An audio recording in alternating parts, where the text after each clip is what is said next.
चालू बहू। कमलेश और उर्मिला जी के 2 बेटे थे।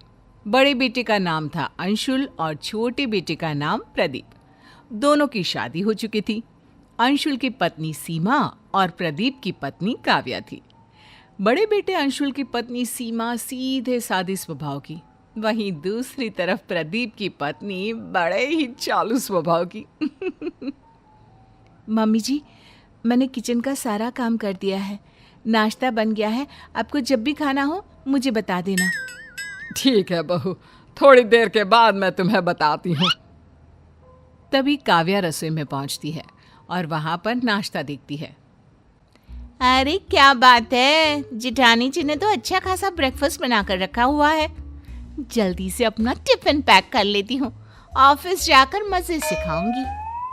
काव्या अपने टिफिन में खूब सारा ब्रेकफास्ट पैक कर लेती है, अपने लिए भी और अपनी ऑफिस की सहेली के लिए भी।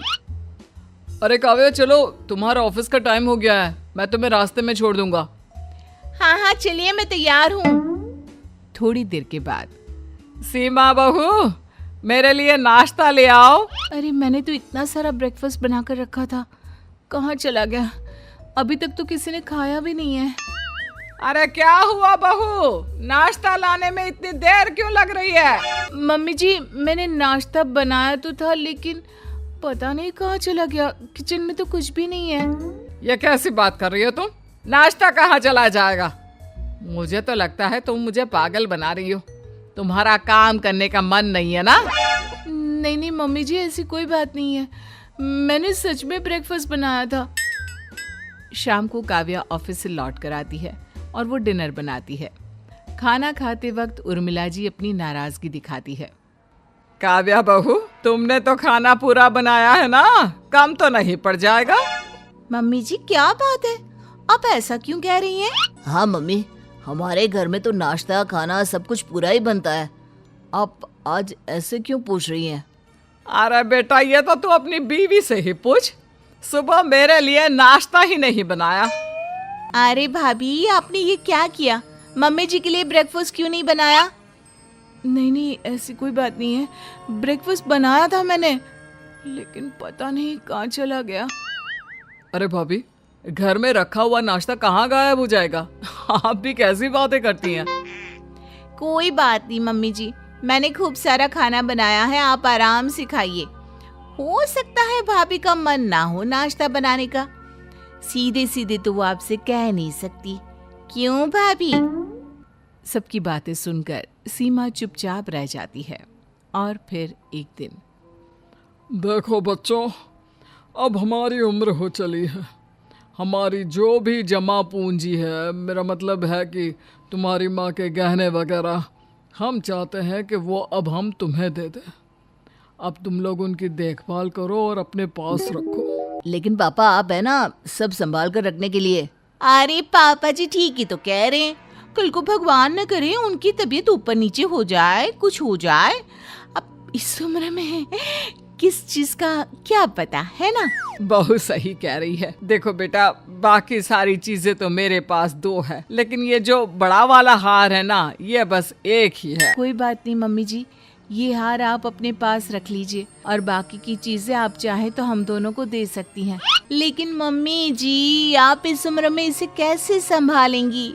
अरे कहीं इधर उधर रखकर भूल गई तो? बहुत सही कह रही है, लेकिन प्रॉब्लम यह है कि हम इस हार को तुम दोनों में से किसे बांटे? हाँ पापा, ये बात तो सही है, लेकिन कोई बात नहीं, अंशुल भैया बड़े हैं, आप चाहे तो ये उनको दे दीजिए। हाँ, वैसे आप ठीक ही कह रहे हैं मम्मी जी, ये हार आप सीमा भाभी को ही दे दो। अरे नहीं, इस पर तुम्हारा भी पूरा अधिकार है। पूरे परिवार में किसी को समझ में नहीं आता कि उस हार को दोनों बहुओं में किस तरह बांटा जाए। काव्या हार को पूरी तरह से अपने पास रखना चाहती थी, इसीलिए एक दिन मौका देखकर वो उर्मिला जी के पास पहुंच गई। मम्मी जी, मेरे मायके में ना शादी है, तो मुझे वो आपका बड़ा वाला हार चाहिए था। अरे हाँ, क्यों नहीं बहू, ले जाओ, तुम्हारे काम नहीं आएगा तो किसके आएगा, लेकिन थोड़ा संभाल कर रखना। हाँ बेटा। काव्या उस हार को लेकर अपने मायके चली जाती है और जब वो शादी से लौट कर आती है तो बुरी तरह से रोते और चिल्लाते हुए वापस आती है। ये देखकर सब लोग डर जाते हैं। क्या हुआ काव्या, तुम इतना रो क्यों रही हो? सब ठीक तो है ना काव्या? तुम्हारी हालत देखकर लग रहा है कि कुछ हो गया है। काव्या क्या हुआ? मैंने तुम्हें पहले ही अकेले जाने से मना किया था। क्या बताऊं, रास्ते में किसी ने मेरा पर्स छीन लिया और उसमें से मम्मी जी का बड़ा वाला जो हार था ना। आप सब प्लीज मुझे माफ कर दीजिए। हे भगवान, ये सब क्या हो गया? वो हार तो बहुत महंगा था। मम्मी जी मुझे माफ कर दो, चोर ने मेरी गर्दन पर चाकू रख दिया था। अगर मैं उसे वो हार नहीं देती तो वो मुझे मार देता। अरे कोई बात नहीं बहू, हार तो बहुत आ जाएंगे। भगवान का शुक्र है कि तुम ठीक हो।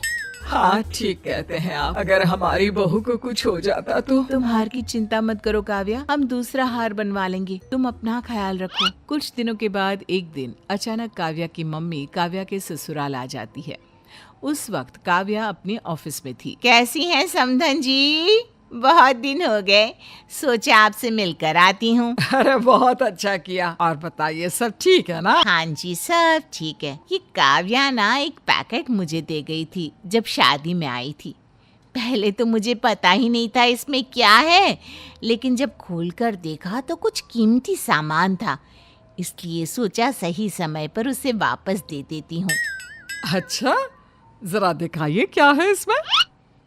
उर्मिला जब उस पैकेट को खोलकर देखती है तो उसमें वही वाला हार निकलता है जिसके लिए काव्या ने कहा था कि वो चोरी हो गया है। जब काव्या ऑफिस से लौट कर आती है। काव्या, तुमने हम सबसे झूठ बोला। ये हार तुम्हारी मम्मी देकर गई है। काव्या, तुम्हें इस तरह झूठ बोलने की क्या जरूरत थी? बहू, अगर तुम्हें ये हार चाहिए था तो सीधे सीधे कह देती। मुझे माफ कर दीजिए, मुझे लगा कि मैं अपनी चालाकी से हार खोने का नाटक करूंगी और फिर वो हमेशा के लिए मेरे पास ही रहेगा। और मुझे क्या पता था कि मेरी अपनी मम्मी ही मेरी चालाकी को सबके सामने इस तरह खोल कर रख देगी। I am sorry.